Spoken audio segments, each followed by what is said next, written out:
No one is born a monster. They are made, step by step, in the shadows of their own choices. Friedrich Nietzsche. Imagine this. You are standing in a courtroom, the air thick with tension. The defendant, a middle-aged man with a kind face and trembling hands, is being accused of unspeakable acts. The evidence is overwhelming. Photographs, testimonies, a trail of destruction that defies comprehension. But here's the twist. This man was once a hero, a beloved teacher, a devoted father, a pillar of his community. People trusted him, admired him, even loved him, and yet here he sits, accused of atrocities that make your stomach churn. How does someone go from being good to becoming a monster? What invisible force could twist a soul so completely, so irreversibly? This is the unsettling paradox at the heart of human nature. The capacity for both boundless compassion and unfathomable cruelty exists within all of us.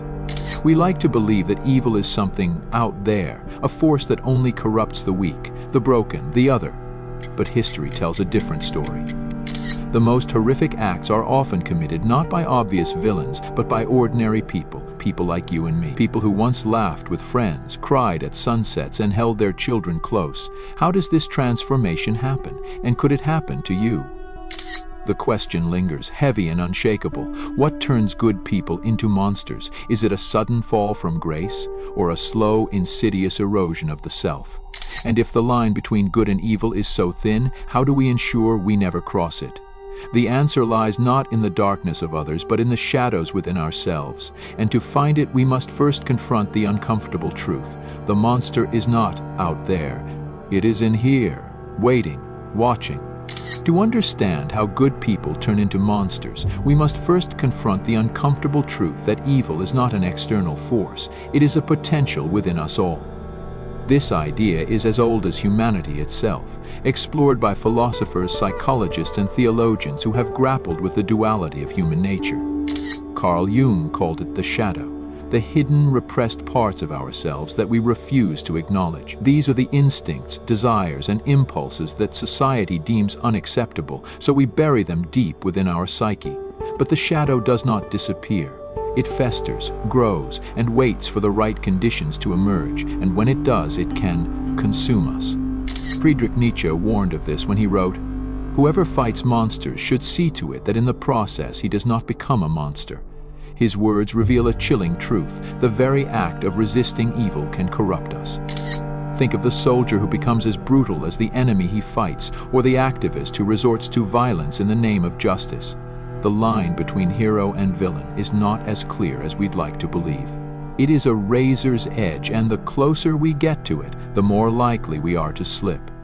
But why does this happen? Why do good people with the best of intentions become the very thing they despise? The answer lies in a combination of psychological, social, and situational forces. Psychologist Philip Zimbardo's infamous Stanford Prison Experiment demonstrated how easily ordinary people can be transformed into tyrants when placed in positions of power. The experiment revealed that it is not inherent evil that drives people to commit atrocities, but the systems and structures that enable it. When given authority, when freed from accountability, even the most well-meaning individuals can become oppressors.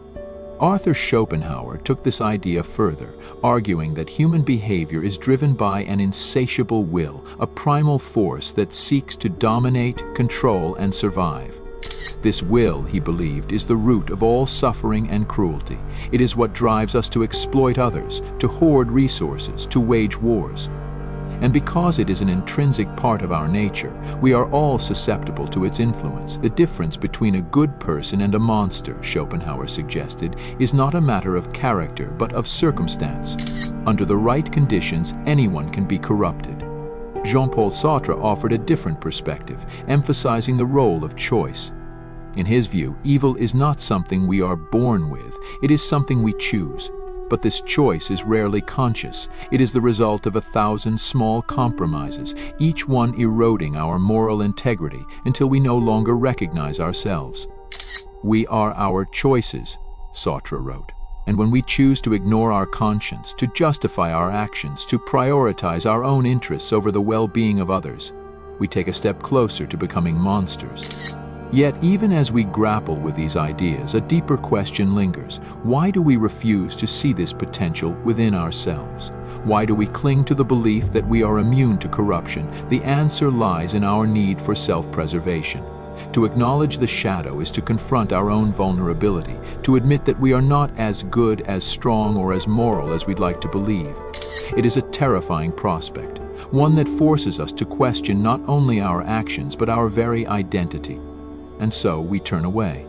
We label evil as something other, something that only exists in the hearts of the wicked. But in doing so, we blind ourselves to the truth. The seeds of monstrosity lie within us all, waiting for the right conditions to take root. The question is not whether we are capable of evil, but what we are willing to do to prevent it. And that, perhaps, is the most unsettling realization of all. The transformation of good people into monsters is not a sudden, dramatic event. It is a slow, insidious process, one that unfolds in the shadows of our awareness. Like a virus, it infiltrates our minds, exploiting our cognitive biases and emotional vulnerabilities, until we no longer recognize the person we've become. This process is often invisible, both to ourselves and to those around us, which makes it all the more dangerous. One of the most powerful forces driving this transformation is cognitive dissonance, the mental discomfort we feel when our actions contradict our beliefs. To resolve this discomfort, we don't change our actions, we change our beliefs. A soldier who kills in war convinces himself that his enemies are less than human. A corrupt politician justifies her actions by telling herself that the ends justify the means. Over time, these justifications become truths, and the line between right and wrong blurs. What begins as a small compromise ends as a complete moral collapse. Cultural conditioning also plays a significant role. From a young age, we are taught to obey authority, to conform to social norms, and to prioritize the group over the individual. While these lessons are often necessary for societal cohesion, they can also make us complicit in systems of oppression. The Holocaust, for example, was not carried out by a handful of evil men, but by thousands of ordinary people who were simply following orders. As Hannah Arendt observed in her study of Adolf Eichmann, this banality of evil is perhaps its most terrifying aspect. It shows how easily good people can be swept up in atrocities when they are encouraged to stop thinking for themselves. Neurologically, this process is facilitated by the brain's ability to adapt to new realities. When we repeatedly engage in harmful behavior, our neural pathways rewire to normalize it. This is why soldiers can become desensitized to violence, or why corporate executives can overlook the human cost of their decisions. The brain, in its quest for efficiency, turns morality into a habit, and habits once formed are hard to break. But the consequences of this transformation extend far beyond the individual. When good people become monsters, they create ripples that spread through families, communities, and entire societies. They normalize cruelty, erode trust, and perpetuate cycles of violence. And because these changes happen gradually, they often go unnoticed until it is too late. By the time we realize what has happened, the damage is already done. The question then is not whether we are capable of evil, but whether we are willing to confront the forces that make it possible. Are we brave enough to question our beliefs, to challenge authority, to resist the pull of conformity? Or will we, like so many before us, succumb to the slow erosion of our humanity? The choice is ours, but time is running out. Breaking free from the path that turns good people into monsters requires a radical shift in perspective, one that challenges the very foundations of how we see ourselves and the world. It begins with a simple yet profound realization: we are not passive participants in our own lives. Every choice, no matter how small, shapes who we become. To resist the pull of corruption, we must reclaim our agency and actively choose a different path. The first step is to confront our own shadows. Carl Jung believed that the only way to integrate the darker aspects of our psyche is to bring them into the light. This means acknowledging our capacity for evil, not as a distant abstraction, but as a real and present danger. It requires brutal honesty, questioning our motives, examining our justifications, and holding ourselves accountable for our actions.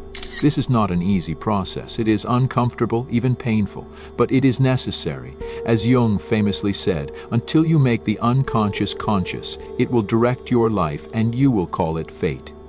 Next, we must cultivate moral courage, the willingness to stand up for what is right, even when it is difficult or dangerous. Viktor Frankl, who survived the horrors of the Holocaust, argued that meaning is found not in avoiding suffering, but in rising above it.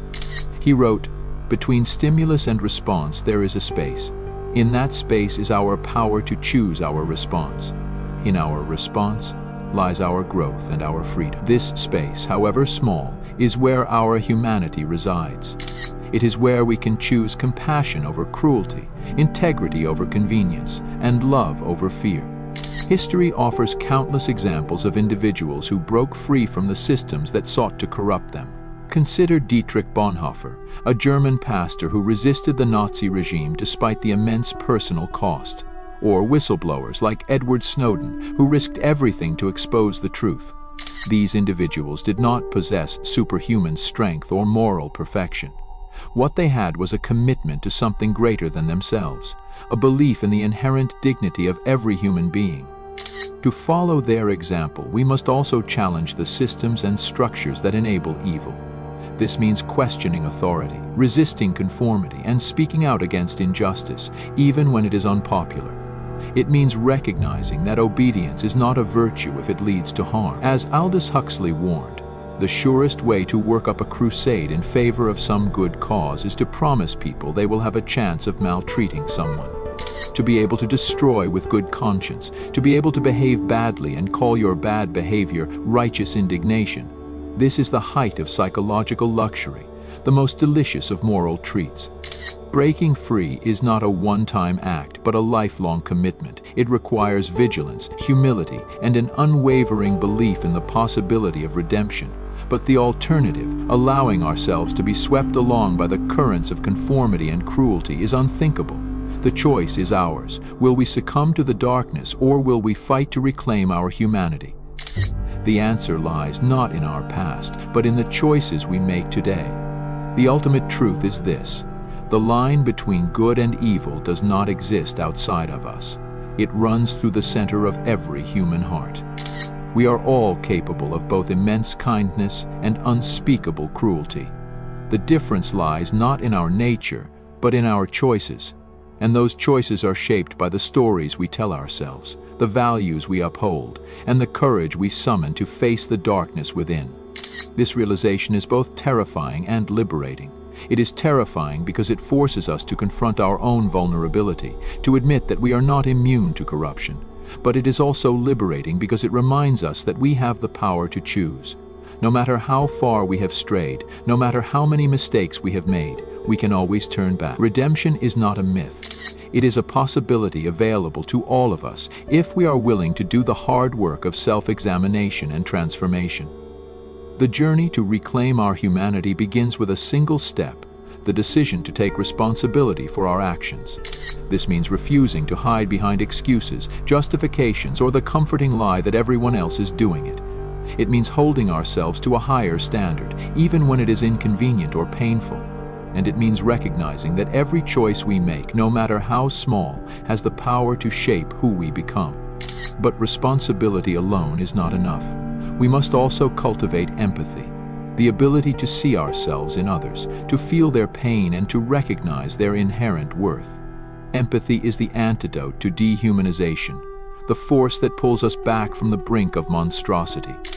It reminds us that every person, no matter how different they may seem, is a reflection of ourselves. As the philosopher Martin Buber wrote, "When two people relate to each other authentically and humanly, God is the electricity that surges between them."